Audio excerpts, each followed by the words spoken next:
Welcome to the first episode of Dress the Vibe for Less.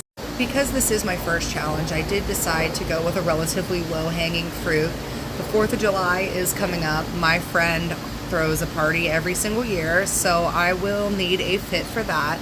So I went to a Goodwill with the 4th of July in mind, and we are going to dress the vibe for less. Some solid advice when trying to create an entire outfit from a thrift store: you have to have a starting point. So whatever you're feeling, if you just walk by and something speaks to you, start with that. Either start from the top and work your way down to the bottom, or start from the bottom and work your way to the top. In this case, I started from the bottom just because I just happened to walk into Goodwill and looked to my right and found a beautiful pair of pants with tags still on it.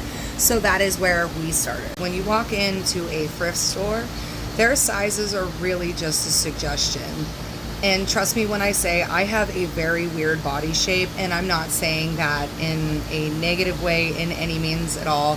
All bodies are absolutely gorgeous, but I wear a 2X top, large mid, extra large bottom. So we got a couple different sizes going on. So that's what I mean when I say size is really just a suggestion. Things that are on the plate for me, anything from a medium to about a 3X. So I have a pretty wide target zone of clothes that potentially will fit me and could go together for this. Go ahead and check out this week's Dress the Vibe for Less Fit Fine. So I walked into the Goodwill and I found these pants. They do still have the tags on them.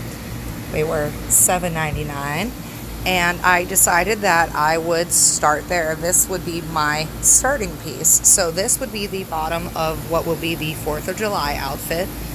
Since it is the 4th of July, I knew I kind of wanted to do a red, white, and blue vibe. So I did actually find a backup pair of pants. I also found these blue glittery jeans if I decide that that is more my vibe for the evening. However, these pants are incredibly thick, so I don't think it will be, because it is the middle of summer and most likely will be 90 degrees. But back to the pants we think we're going to wear for the party. So again, I knew I wanted to do the whole red, white, and blue thing. So I did search the entire shirt section for a red shirt. Unfortunately, they did not have it, but have no fear. We checked the bathing suit section and struck gold.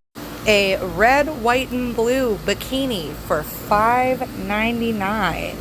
Couldn't be any more perfect. And I'm like, yes, we can work with that. You know what? Bonus points. It is a pool party, so this will work even better. So obviously we can't have the girls out all night, so we need something to go over it. I was thinking something white, maybe a sweater, cut off, something like that. And then I found this beauty.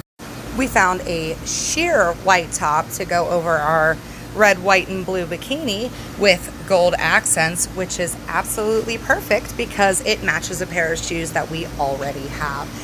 That is also something to keep in mind. Shoes and accessories will probably be the hardest thing to find to match everything else. So just make sure that you have some staple pieces, or if you're out and about and find a pair of shoes that you think fits your wardrobe, just go ahead and grab those, because they are very hard to come across.